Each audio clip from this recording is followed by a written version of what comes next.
राय साहब, आज chief justice हमारे नए आ गए हैं, सूर्यकांत साहब। और जैसा एक जनरल माहौल है, बड़े फ्रेंडली माने जाते हैं। जो जो वर्तमान नेतृत्व है, क्योंकि अभी क्या हो रहा है कि अब लोगों का आस्था तो अभी भी अदालत में, कोर्ट में है कि भाई देख लेंगे, कोर्ट है, बाकी लोग बेईमान है। लेकिन धीरे धीरे आंख से वो चश्मा हटता जा रहा है। और उसका एक बड़ा कारण यह है कि जो हाल के 3-4 जो चीफ जस्टिस आए, चंद्रचूड़ साहब से था कि कितने पढ़े लिखे, बहुत ही विद्वान, वो आएंगे क्या दुनिया ऊपर से नीचे कर देंगे, भारत की बिल्कुल न्यायिक व्यवस्था को चाक चौबंद कर देंगे। लंबा समय भी मिला, और जब उनका पर्दा उठा और जाते जाते उन्होंने किस तरह से वो उनकी विचारधारा क्या थी, डिवाइन इंटरवेंशन से वो अपने ऑर्डर प्लेस करते थे, मोदी जी के साथ भजन करते थे, ये सब उन्होंने भी अपने की जो भी अवमानना हो सकती थी वो की। फिर हुआ कि संजीव खन्ना साहब आए हैं। संजीव खन्ना आ गए हैं, भाई बहुत बढ़िया बहुत बढ़िया। संजीव खन्ना, अच्छा ये जो आता है ना, वो थोड़ी उम्मीद भी दिखाता है। अच्छा होता है डूबते को तिनके का सहारा, ये आ गई। फिर हुआ कि अब गवई साहब आए हैं, अब बी आर गवई साहब आए हैं। ये तो भाई बिल्कुल बहुत वैसे बैकग्राउंड से आए हैं, पिता पॉलिटिकली वो थे, नागपुर में हैं, बिल्कुल अंबेडकर साहब के खास वो हैं अंबेडकर। आप ये तो बिल्कुल ठीक कर ही देंगे। गवई साहब तो वैसे और मतलब बाकी से ज्यादा ही खराब निकले। इनके अपने लड़के की, भतीजे की, भाई किसको क्या करना था, उसी को बनवाने के चक्कर में इनका वो रह गया। और सबसे अजीब सी बात यह राय साहब, जो मुझे लगा, जब गवई साहब ऑलरेडी फ्राइडे को खत्म हो गया उनका, वो संडे को टेक्निकली तो वो चीफ जस्टिस ऑफ इंडिया थे, संडे को एक अनौपचारिक उसमें वो बता रहे थे कि क्या क्या होना चाहिए और उस रेफरेंस का मतलब क्या था। तो जो बात वहां अनौपचारिक रूप से बता रहे थे, जब 2 दिन पहले बैठे हुए थे और ये जजमेंट पास कर रहे थे प्रेसिडेंशियल रेफरेंस का, तो सारी बातें कह क्यों नहीं दिए थे? जो बातें आप बाहर आके प्रवचन दे रहे थे, प्रवचन वहां पे भी कर दिए होते, देश का कुछ भला हो जाता। खैर, अब जस्टिस सूर्यकांत आ गए हैं। जस्टिस सूर्यकांत की बहुत कंट्रोवर्सीज हैं, मतलब वो इस समय कहना, क्योंकि चीफ जस्टिस ऑफ इंडिया के पद पे बैठ गए हैं, लोग कोई गूगल कर लें, इनके इनके इनके बारे में बहुत कुछ था। लेकिन कुछ इनका जो, मैं 2-3 चीजें करके फिर आपसे के पास आ रहा हूं। इन्होंने ये कहा है कि भाई बहुत पेंडिंग जजमेंट्स हैं और मैं पुरानी बात नहीं करूंगा, किसकी गलती है नहीं। और उस पर ये हर आदमी कहता है, ये हर आदमी कहता है, जो भी जज बनता है चीफ जस्टिस ऑफ इंडिया, वो कहता है कि भाई पुरानी पेंडेंसी मेरी पहली प्रायोरिटी है। दूसरा, इन्होंने कहा मीडिएशन को हम ज्यादा जोर देंगे और मीडिएशन के थ्रू एक ऑल्टरनेटिव सोर्स ऑफ वो है, ठीक है, सब कहा। लेकिन ये एक चीज के लिए विख्यात बोले, कुख्यात अच्छा शब्द नहीं है, मुझे नहीं मालूम क्या शब्द यूज करना चाहिए, ये गोल गोल घुमाने में एक्सपर्ट हैं। कुछ में एसआईटी बना देंगे, चलो एसआईटी हो गई, सबको काम मिल गया। कुछ जज साहब लोगों को पार्किंग लॉट से ले आके उनको उसमें कर दिया गया, एसआईटी बन गई, पैसा आ गया, एसआईटी बैठेगी। चाय समोसा, हम लोग तो चाय समोसा वाले रहते हैं, एसआईटी शायद पेस्ट्री वेस्ट्री खाती है, वो महंगी चीजें खाती है, पेस्ट्री वेस्ट्री खाई गई, कॉफी वॉफी पी गई, एसआईटी कई दिन तक रही।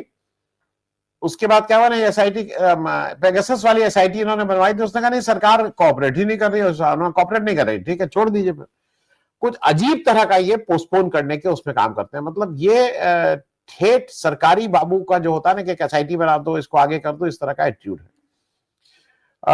मैं ये बात इसलिए कह रहा हूं कि अब जो आने वाले जितने चीफ जस्टिस हैं, वो उसमें मेरे ख्याल में किसी की कोई दिक्कत होनी नहीं चाहिए। जस्टिस सूर्यकांत है, इसके बाद जस्टिस विक्रम नाथ आ रहे हैं, ये तो बहुत ही अच्छे हैं, ये तो बहुत ही बढ़िया उत्तर प्रदेश से गए हैं, आप खूब ठीक से जानते हैं। इनकी पत्नी इलाहाबाद विश्वविद्यालय की इस समय वाइस चांसलर हैं, 5 साल का टेन्योर खत्म हो गया, उनको एक्सटेंशन दे दिया गया है। और एक अच्छी बात है कि मुझे मालूम नहीं कि इलाहाबाद की सारी मस्जिदों में अभी अजान होती है कि नहीं, क्योंकि जहां पे इनकी पत्नी थी, उन्होंने तुरंत जैसे ही वो वाइस चांसलर बनी, उसके 1 हफ्ते के अंदर उन्होंने पत्र लिखा कि भाई मुझे मस्जिद में अजान होने से मुझे नींद नहीं आती है। तो अब उस अजान वहां मस्जिद में जरूर बंद हो गई होगी, भाई जज साहब से कौन पंगा ले। तो अब इलाहाबाद में मेरे ख्याल में अगर नहीं हुई होगी, तो अब अगले 2-4 महीने में जब ये बनेंगे तो इलाहाबाद की सारी मस्जिदों में अजान न होने का एक कानून आ सकता है। इसमें इसकी कोई नहीं, क्योंकि भाई ये अगर किसी की नींद खलल हो रही है तो उसको हेल्थ इश्यूज हो सकते हैं। 60 साल का कोई हो गया है तो ये तो और समस्या है। ओवरऑल जो मुख्य बात यह है राय साहब, अब मोदी जी और बीजेपी सरकार चैन से, क्योंकि सबसे बड़ा ये है जो इलेक्शन कमीशन, क्योंकि इंस्टीट्यूशंस की बात है, लोग इसको फंसा रहे हैं पार्टी की बात में। सुप्रीम कोर्ट की तरफ से बिहार एसआईआर पे अभी तक निर्णय नहीं आया है। तो ये ओवरऑल आपको कितनी उम्मीद है सूर्यकांत साहब के आ जाने से चीजें जैसी थी उससे और डिटोरेट करेंगी, उससे और उम्मीद होगी? क्योंकि उम्मीद तो हम सब लोगों को रहती है, या कभी कभी लगता है आदमी का वो जो प्रेमचंद का वो नहीं है, जो वो जाग जाता है, हो सकता है उस कुर्सी पे बैठते ही उनका जज जग जाए। तो हम लोग तो इसी उम्मीद से हैं कि वो जज जग जाए तो कुछ भला हो जाए इस देश का। राय साहब, आप ही से स्टार्टिंग कर रहे हैं। जस्टिस सूर्यकांत का चीफ जस्टिस के पद पे आना भारत के जो संवैधानिक समय संस्थाएं हैं उनके लिए किस किस आशा की किरण है कि नहीं? जस्टिस सूर्यकांत जी का न्यायपालिका के सर्वोच्च पद पे आसीन होने से किसी उम्मीद या किसी नाउम्मीदी का मसला पहली बार नहीं आया, बल्कि एक सिलसिला चल रहा है, एक कड़ी चल रही है। और धीरे धीरे न्यायपालिका को हम कमजोर होता हुआ देख रहे हैं, और सरकार का उसका कब्जा या पंजा उस पर बढ़ता हुआ देख रहे हैं। बहुत पहले भी शांति भूषण जी बहुत बड़ी शख्सियत के आदमी थे।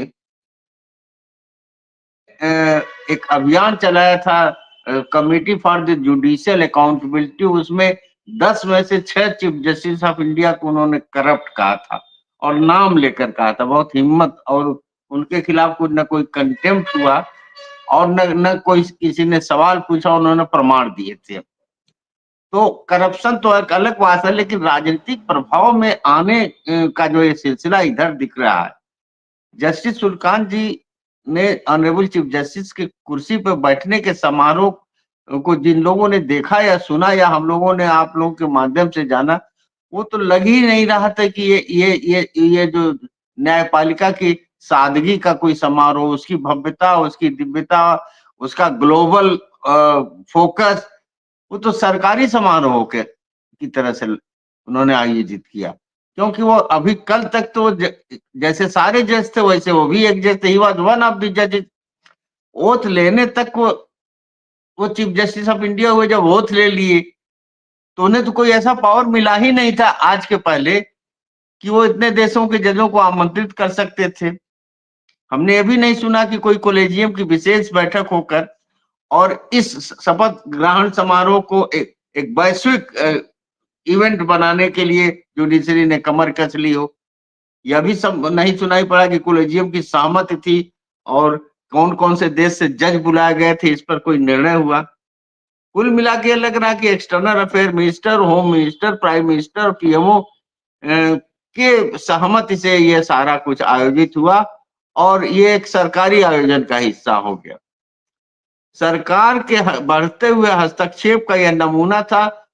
इस शपथ ग्रहण को याद करते हुए आपको 2014 के मई की शाम भी याद आ जाएगी, जब नरेंद्र भाई दामोदर भाई मोदी जो है ईश्वर को साक्षी मान के पद और गोपनीयता की शरण ले रहे थे, वो भी एक शपथ ले रहे थे, वो भी एक अंतर्राष्ट्रीय इवेंट बनाया उन्होंने। कई राष्ट्र के राष्ट्रपतियों, प्रधानमंत्रियों से अपना उन्होंने सजाया और उसको भव्य और दिव्य बनाने में सफल रहे। उन्होंने कहा कि ये भारत विश्व गुरु है, इसका एक संदेश चला गया। लेकिन राजनीतिक रूप से तो जा सकता हो, मोदी जी का लार्जर देन लाइफ उसमें इमेज बन सकती थी, लेकिन जुडिशरी की तो छीछा लेदर होगी इस पे। सवाल पूछेंगे लोग कि भाई आप इसको, अगर पिछला चीफ जस्टिस, उसके पिछले 5 ही साल में 3-4 चीफ जस्टिस आए और चले गए, किसी के शपथ ग्रहण समारोह को अंतर्राष्ट्रीय जजों से, और वर्किंग डे में अंतर्राष्ट्रीय जज लोग काम छोड़ के यहाँ पर हाजिर हो गए। वर्किंग डे में पंजाब हरियाणा हाई कोर्ट में एक बड़ा स्क्रीन लगाकर आपने स्पेशल शो किया, क्योंकि वहां वकालत करते थे, वहां एडवोकेट जनरल थे। जरूर कुछ खूबी रही होगी 38 साल में 38 साल में एडवोकेट जनरल होना और 42 साल में जज होना, या तो एक्स्ट्रा ऑर्डिनरी अति प्रतिभाशाली व्यक्ति हो सकता है, या फिर बहुत प्रभावशाली, बहुत पहुंच वाला ही आदमी ऐसा कर सकते। तो कोई तो खूबी रही होगी कि बाधाएं इनके रास्ता नहीं रोकती हैं। जब इनको हरियाणा हाईकोर्ट का हिमाचल हाईकोर्ट के चीफ जस्टिस बनने का प्रस्ताव भेजा जा रहा था, ये कॉलेजियम में हमारे महान जज थे जो इस गोगोई साहब, तो सुप्रीम कोर्ट के एक जज ने ही इनको चिट्ठी लिखी थी, उसी मेरे ख्याल से वो भी पंजाब हरियाणा के थे, जस्टिस ए.के. गोयल।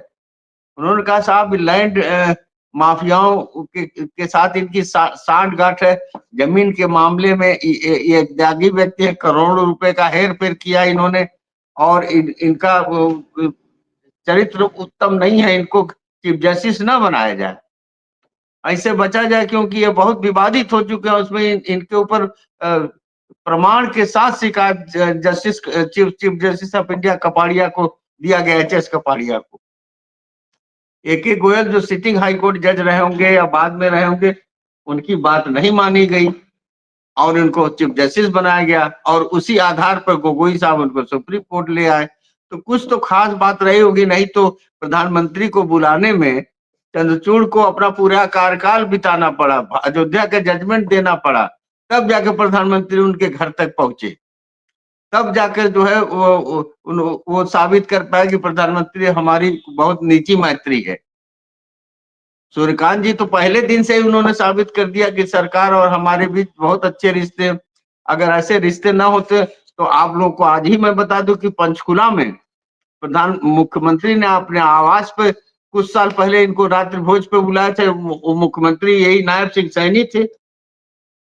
ऐसा तो हमने नहीं सुना था कि चीफ जस्टिस जो है मुख्यमंत्री के घर पे डिनर खाने जाते हैं। हमारे इलाहाबाद के हाईकोर्ट में तो कोई भी चीफ जस्टिस चंद्रचूड़ साहब के पिताजी की या माताजी की डेथ हुई थी, चीफ मिनिस्टर साहब जो है परमिशन लेके आए थे और थोड़ी देर बैठ के चले गए शोक संवेदना व्यक्त करके। तो ऐसा तो हुआ ही नहीं कि ये हेड ऑफ द जुडिशरी और हेड ऑफ द स्टेट या पॉलिटिक्स एक दूसरे के यहाँ खाना खाने और डिनर डिप्लोमेसी करते हो। इसकी फोटो है, आपको गूगल पे मिल जाएगी कि मुख्यमंत्री जी ने रात्रि भोज पे बुलाया और कहा कि इससे सरकार और न्यायपालिका के बीच आत्मविश्वास बढ़ेगा। तो ये आत्मविश्वास ही तो है जिसके चलते जस्टिस सूर्यकांत जी ने कितने मेहनत से इस बात को सुना और उसको ऐसी जगह छोड़ दिया कि बिहार में 35 सीट पर पूरा विपक्ष सिमट गई। SIR का मुकदमा ऐसा सुना उन्होंने, और ऐसा सुना कि देखते देखते उसमें तो 10 ऐसी घटनाएं उस बीच में घटी थी जिसपे स्वतः संज्ञान लिया जा सकता था बिहार के चुनाव में हस्तक्षेप। कहीं बैलेट की लूट हो रही, कहीं मतदाता सूची खाया जा रहा है, कहीं देश भर से वोटर ढोए जा रहे हैं, और ये सब हो रहा था जब SIR के मुकदमे पर बहस चल रही थी।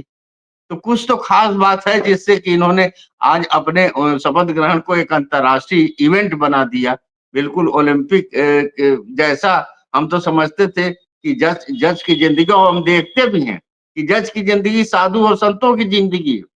इलाहाबाद हाई कोर्ट के एक जज और बहुत अच्छे और बहुत ईमानदार जज, उनको मैं अक्सर देखता हूं कि शाम को अंधेरे में वो हाई कोर्ट से पैदल अपने बंगले पे आते हैं अशोकनगर में, क्योंकि उन्हें टहलने का मौका जब नहीं मिलता है तो वो इस तरह से वो टहलते। तो ये भी एक सादगी है जज की, यह भी, और प्रतिभाशाली और ईमानदार जज। और दूसरा यह है कि 6 देशों और 12 देशों से आप बुलाइए और शहनाई की धुनों में शपथ लीजिए। ये बड़ा गंभीर सवाल है, ये बहुत गंभीर सवाल है, और कि जुडिशरी से जनता सवाल पूछेगी, लेकिन अब वो भी समय आ रहा है कि जनता सवाल पूछना ही छोड़ दे, क्योंकि जुडिशरी से उसे वो उम्मीदें नहीं है जो भारत के संविधान और बाबा साहब अम्बेडकर ने इनके अंदर पैदा की थी। हम तो जजों को ईश्वर वाले आसन पे आसीन समझते हैं। हम समझते हैं कि सबसे पवित्रतम काम करने का जिम्मेदारी जज को है, और अभी भी हम समझते हैं कि न्यायपालिका ही इस लोकतंत्र को बचाने के लिए अब एकमात्र टिमटिमाता हुआ दिया है। लेकिन ये सारी चीजें हमारे विश्वास को आहत करती है, कमजोर करती है, ये दुखद है। सूर्यकांत जी इन बहुत बड़े पद पर आसीन हुए, देश का अकेला सर्वोच्च पद है जुडिशरी का, लेकिन उसे इस तरह से इवेंट बनाने की कोई आवश्यकता नहीं थी। इससे पॉलिटिक्स के सामने जुडिशरी जाके नतमस्तक होने लगती है।